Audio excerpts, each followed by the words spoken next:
বিশ্বের সবচেয়ে বড় কড়াইয়ে ১ লাখ মানুষের ইফতারির জন্য রান্না করা হচ্ছে ৪ টন ছোলা। দেশীয় মিস্ত্রি দ্বারা তৈরিকৃত এই লোহার কড়াইটি এতই বিশাল যে রান্না শেষে প্রস্তুতকৃত খাবার তুলতে রীতিমতো নেমে পড়তে হয় কড়াইয়ের মাঝে। ৭৭০ বর্গফুট আয়তনের এই কড়াইয়ের গভীরতা ৪.৫ ফুট। এই দানবীয় কড়াইতে ১ লাখ মানুষের জন্য ইফতারির বিশাল আয়োজন করতে খরচ হয় মাত্র ৪০টি গ্যাস সিলিন্ডার। রমজানের পবিত্রতা ছড়িয়ে দিতে বিশাল এই আয়োজন করেছে স্বেচ্ছাসেবী সংগঠন বিদ্যানন্দ ফাউন্ডেশন। আজকে বিদ্যানন্দ ফাউন্ডেশনের পক্ষ থেকে পৃথিবীর সর্ববৃহৎ কড়াইতে প্রায় ১ লক্ষ লোকের ইফতারি আয়োজন করা হয়েছে এবং এটার সাথে আমি একজন ভলেন্টিয়ার হিসেবে যুক্ত থাকতে পেরে আমি খুবই আনন্দিত। ভালো ভাবে মুড়ি থাকে, চিড়িয়ে থাকে, বুটবুটিয়ে থাকে, খেজুর থাকে, জিলেবি থাকে, মেলা কিছু থাকে, বড়া থাকে। এগুলো কিন্তু সন্ধ্যা করে খাই। আমার স্বামী নাই, ছেলে নাই, আমার কেউ নাই। কুড়িগ্রাম সদর উপজেলার হলখানা ইউনিয়নে অবস্থিত ফাউন্ডেশন ক্যাম্পে তৈরি এই ইফতার কুড়িগ্রাম ও লালমনিরহাট জেলার বিভিন্ন মসজিদ ও পাড়া মহল্লার মুসল্লিদের মাঝে পৌঁছে দেওয়া হয়। ইফতারের মেনুতে রয়েছে গরু ও খাসির মাংস দিয়ে আলাদা আলাদা তেহারি, সাথে ছোলা বুট, বেগুনি, জিলাপি ও ডিম সিদ্ধ। আয়োজকরা জানান, কড়াইটি অত্যন্ত বড় হওয়ায় একদিকে যেমন খুব দ্রুত সময়ে রান্না শেষ করা যায়, তেমনি খাবারের স্বাদ ও পুষ্টিগুণ অটুট থাকে। আজকের আয়োজনের মধ্যে ২ ধরনের আসলে আয়োজন আছে। একটা হলো ছোলা রান্না করছি, ছোলা আছে, ছোলা, খেজুর, ডিম, এটা একটা বেসিক আইটেম। ৫,০০০ মানুষ একসাথে বসে ইফতার করবে। ইফতারকারীদের মধ্যে একজন মন্ত্রীও থাকবেন। তো সেক্ষেত্রে এখানে ধনী গরিব বৈষম্য ভেঙে আমরা বলছি সমতার ইফতার।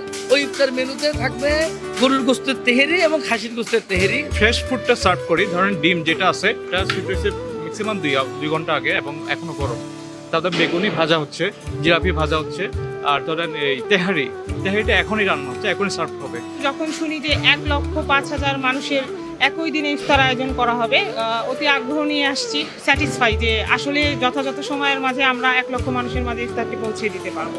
কেবল পবিত্র রমজান মাসেই নয়, কুড়িগ্রাম ও লালমনিরহাট জেলার দুস্থ ও অসহায় মানুষের যে কোনো কঠিন সময়ে কিংবা প্রাকৃতিক দুর্যোগের ভয়াবহ দিনগুলোতেও পরম মমতায় রান্না করা খাবার নিয়ে পাশে দাঁড়ায় এই স্বেচ্ছাসেবী সংগঠনটি। দীর্ঘদিন ধরে তারা এই অঞ্চলের সুবিধাবঞ্চিত মানুষের খাদ্য নিরাপত্তা নিশ্চিত করতে নিরলসভাবে কাজ করে যাচ্ছেন বলে জানান বিদ্যানন্দ ফাউন্ডেশনের board director Mohammad Jamal Uddin. উত্তরবঙ্গের যে মানুষগুলো তাদের দুর্যোগে, তাদের বন্যার সময়, নদী ভাঙ্গনের সময়, যে কোনো দুর্যোগে কিন্তু বিদ্যানন্দ ফাউন্ডেশন ২০১৭ সাল থেকে কিন্তু প্রতি বছর এখানে কাজ করে যাচ্ছে এবং খাবারের পাশাপাশি কিন্তু বিভিন্ন তাদের পুনর্বাসন থেকে শুরু করে, তাদের স্বাবলম্বীকরণ থেকে শুরু করে বিভিন্ন প্রজেক্ট নিয়ে কিন্তু এখানে কাজ করে যাচ্ছে।